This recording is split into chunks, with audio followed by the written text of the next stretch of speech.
Hi everyone, in this video I'm going to discuss about AC inhibitors and angiotensin II receptor antagonists or blockers.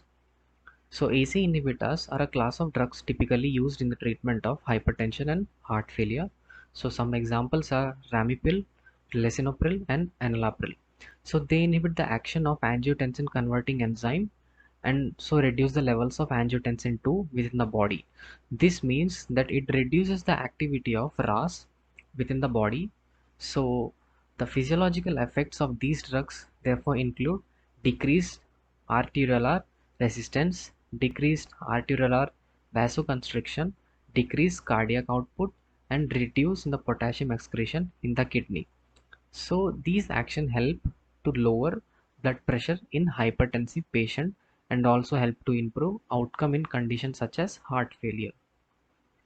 So ACE inhibitors is identical to bradykinase. So AC inhibitors may additionally reduce the degradation of bradykinin and affects enzyme involved in the production of prostaglandins. So the typical side effects include dry cough, hyperkalemia, headache, dizziness, fatigue, renal impairment, and rarely angioedema. And other angiotensin II receptor blockers, these are the medication that blocks the action of angiotensin II by preventing angiotensin II from binding to angiotensin II receptors on the muscles and surrounding blood vessels. So this lead the blood vessels enlarges, so it dilate, so that leads to blood pressure to decrease. So the combination of AC inhibitors and angiotensin II receptor antagonists increases the risk of hypotension, renal impairment, and hyperkalemia in patients with heart failure.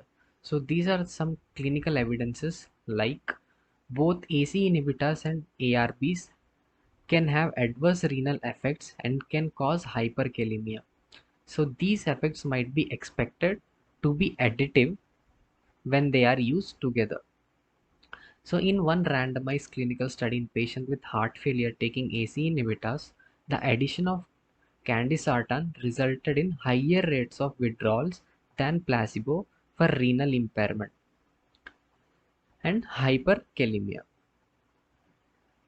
In double-blind study in patients with heart failure, the combination of valsartan and captopril resulted in a higher incidence of adverse events leading to dose reduction or a discontinuation of study treatment.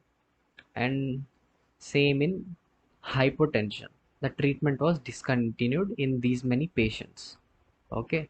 And these patients also had renal causes. So whenever we are going to give these two drugs in combinations, we should monitor renal function and serum potassium carefully when combination therapy is used.